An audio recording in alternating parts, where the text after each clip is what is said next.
Hey everyone, welcome back to my channel. আমার নতুন একটা ভিডিওতে সবাইকে ওয়েলকাম। সকলে কেমন আছো অবশ্যই কমেন্ট সেকশনে জানিও। আমি তো খুবই ভালো আছি। আজকে হচ্ছে বিকেল থেকে ভিডিওটা স্টার্ট করলাম। তো আজকে সারাটা বিকেল কি করি কি না করি, কোথায় যাচ্ছি না যাচ্ছি সবটাই তোমাদের সঙ্গে শেয়ার করব। ভিডিওটা স্কিপ না করে কন্টিনিউ করো, আশা করি তোমাদের সবারই ভালো লাগবে। আর আমার ভিডিওটা তোমরা কে কোথা থেকে দেখো আর কি, সেটা কিন্তু অবশ্যই কমেন্ট সেকশনে জানিও। তো চলো আর বেশি বক বক না করে এবার আমি বেরোই, দেন কোথায় যাচ্ছি সেটা আর একটু পরেই তোমাদের সঙ্গে শেয়ার করে দেবো। হচ্ছে বেরোবো, ওই যে হচ্ছে আমার গাড়ি, আর এই যে আমি রেডি। আর আজকে হচ্ছে মেঘের অবস্থা খুবই খারাপ, দেখতেই পারছো, যখন তখন বৃষ্টি নামতে পারে। ভাই আর মা আগের থেকেই চলে গেছে। আসলে মেন শুটিয়া, আমি যাচ্ছি এখন শুটিয়াতে হচ্ছে একটা অনুষ্ঠান, সেখানে হচ্ছে মা ভাই গেছে। তো বেসিক্যালি আমি মা ভাইকে আনতেই যাচ্ছি। তো চলো আর বেশি বক বক না করে এখন বেরোনো যাক। আজকে আমার সাথে ঘটে যায় একটা সাংঘাতিক লেভেলের ইনসিডেন্ট। আসলে আমি তেল সবসময় পেট্রোল পাম্প থেকেই ভরি। আজকে লাইফে ফার্স্ট টাইম বাইরের থেকে তেল ভরলাম, তারপর গাড়ির তেলের দাম নাকি 1 লিটার 115 টাকা। আই অ্যাম তো ভেরি ভেরি ভেরি অবাক, কারণ আমি পেট্রোল পাম্প থেকে তেল ভরি, তেলের যে এত দাম সেটা আমি নিজেও জানতাম না। তো প্রচণ্ড পরিমাণ গরম লাগছিল, তো সেই কারণে আমি তাড়াতাড়ি করে ওখান থেকে বেরিয়ে গেলাম। আর আজকে কিন্তু আমি যাচ্ছি ঠাকুরনগর টু শুটিয়া, মানে ঠাকুরনগর থেকে শুটিয়া, সেখানে মা ভাই পৌঁছে গেছে। আমি একাই যাচ্ছিলাম পরে, কারণ আমার শরীরটা ঠিক ভালো নেই, আর আজকে সকালে একটু ব্যস্ত ছিলাম, তো সেই কারণে আমি যেতে পারিনি। আর ওখানে কিন্তু আজকে বড় করে মহা উৎসব হচ্ছে হরিচাঁদ আর শান্তিমাতার উদ্দেশ্যে। তো প্রত্যেক বছরই আমাদের এখান থেকে লোকজন যায়, এবছরও গিয়েছে। তো সেই কারণে মাও গিয়েছে গাড়িতে করে, আর আমি এই যে এখন রওনা দিয়েছি। আর এখন আমি কুটিপাড়ার রোডে রয়েছিলাম, তাই ভাবলাম তোমাদের সঙ্গে একটু কুটিপাড়া রোডটা শেয়ার করে দিই। কুটিপাড়া রোডটা কিন্তু মারাত্মক লেভেলের সুন্দর। আর আজকে আকাশের অবস্থাটা যে এত সুন্দর ছিল, মানে কি বলবো, বুঝতে পারছিলাম না, মনে হচ্ছিল কি আকাশে গিয়ে কেউ কোদাল কুপিয়েছে। তো গাইজ আর বেশিক্ষণ না দাঁড়িয়ে আমি পৌঁছে গেছিলাম, বাট পৌঁছানোর আগে এখানে আমার একটা দিভাইয়ের সঙ্গে দেখা হয়ে গেছিলো, সেই কারণে তাদের বাড়িতে যাওয়ার জন্য প্রচুর রিকোয়েস্ট করেছিল। এই ক্লিপটা তাদের বাড়ির সামনে বসেই করা। তো ভাবলাম আর না লেট করে এখন চলে যাই, কারণ মা দাঁড়িয়ে রয়েছে। আর এখানে এসে মেন গেট হচ্ছে এইটা, গেটটা কিন্তু খুব সুন্দর করে ডেকোরেশন করা হয়েছে। আর এই হচ্ছে মন্দির, দেখতেই পাচ্ছ এখানে সুন্দর করে লেখা রয়েছে, আর মন্দিরটা কিন্তু খুব সুন্দর সাজিয়েছে। আর মেন যে উৎসবটা হবে এখানে, সেটা কিন্তু আগামীকাল হতে চলেছে। তোমরা চাইলে এখানে যেতে পারো। আজকে অনুষ্ঠান ছিল, বাট খুব বড় করে আজকে কোনো অনুষ্ঠান হয়নি। আসলে কালকে আমার বেসিক্যালি এক্সাম রয়েছে, সেই কারণে আমি আসতে পারবো না, এর জন্য আজকে আসলাম।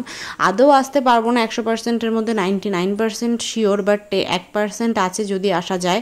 তো ভাবলাম চলো, যদি না আসতে পারি তাহলে তো হয়েই গেল, তো তার আগে আজকে একটু ঘুরে আসি। তো সেই কারণেই আজকে চলে এসেছিলাম। তো মোটামুটি ওখানের দোকানপাট তো দেখিয়েই দিলাম যে কীরকম অবস্থা এখানে। আর এই যে দেখতে পাচ্ছ, এটা কিন্তু একদম রোডের, মানে শুটিয়া টু গোবরডাঙ্গা যে রোড, সেই রোডের ওখানটা একটা স্কুল মাঠ রয়েছে, সেখানেই আজকের অনুষ্ঠানটা হচ্ছে। মানে আজকের থেকে কালকে দুদিনই হচ্ছে অনুষ্ঠানটা হবে। আর আমি এই যে দেখো হেঁটে হেঁটে রাস্তাটা ক্রস করছিলাম, গাড়িটা এইবারেই তো ভিতরে চলে আসলাম। আর ভিতরে এসে দেখতেই পারছো কি সুন্দর ডেকোরেশন করেছে। এখানে কিন্তু কালকে অনুষ্ঠান হতে চলেছে, আজকে কিন্তু বেসিক্যালি কিছুই হচ্ছে না সেরকম, বাট আজকে ভুল করে আমাদের পাড়ার দলটা চলে এসছে, তো সেই কারণে ওরা একটা ভুল পেয়েছিল আর কি। তো তারপরেও মেলার দোকানপাট কিন্তু মোটামুটি খুলেই দিয়েছে, দেখতেই পারছো। খুব বেশি দোকানপাট এখানে আসে না, বাট তারপরেও যেগুলো আসে মোটামুটি খারাপ না। তো এই দোকানটায় ফার্স্টে ঢুকলাম, দেন তারপর এখানে আসলাম, কারণ এখান থেকে ভাই বায়না করছিল একটু খেলনা নেবে। তো সেই কারণে এখানে চলে আসা। আর এখানে আসার পর কি খেলনা নেবে সেটাইও বুঝতে পারছিল না, কারণ এখন বড় হয়ে গেছে, ওর খেলার বয়স নেই, তারপরে ওর খেলনা চাই। আর আমার কিন্তু এই জিনিসগুলো, ওই বাবলসগুলো ফোলাতে প্রচণ্ড পরিমাণ ইচ্ছা করছিল। ভাবছিলাম এখান থেকে বাবলসগুলো নেব একটা, বাট তারপরেও ভাবলাম না থাক, এটা নিলে নষ্টই হয়ে যাবে, ফালতু শো, আমি তো শোপিসের মতন সাজিয়ে রাখবো, আর আমার সাজানো ছাড়া কোনো কাজ হবে না। তো সেই কারণে আমি আর কিন্তু এটা নিইনি। তো দেখতেই পারছো মেলার দোকানপাট কিন্তু অনেকগুলো খুলে দিয়েছে, আর সন্ধ্যা হলে হয়তো আরও মেলার দোকানপাট খুলে দেবে। মেলা যখন হচ্ছে আশা করি 2-3 দিন তো মেলাটা কন্টিনিউ হবেই। তো দেখা যাক কী হয়, যদি সময় পাই আমি তো আসবো, আর যদি সময় না পাই তাহলে তো আর আসা হলোই না, কারণ কালকে এক্সাম।